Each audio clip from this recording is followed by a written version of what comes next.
Sveiki atvykę į gruodžio 13 dienos meno advento kalendorių ir aš noriu papasakoti, kodėl aš nutapiau menininkų portretus.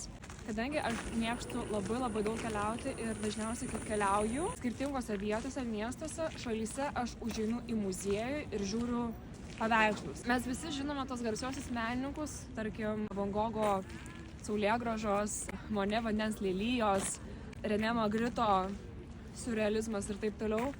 Bet mes net neįsivaizduojam, kas nutapė šiuos paveikslus. Tiesiog norėjau parodyti, kas slepiasi už tos drobės. Nes dažniausiai, kai mes žiūrime į meno kūrinį, mes matome paveikslą, bet mes net nelabai žinome, kaip tas žmogus atrodo, kuris nutapė. Dėl to pasirinkau skirtingą šalį ir menininką iš tos skirtingos šalies, kad parodyčiau, kas slepiasi už tos drobės.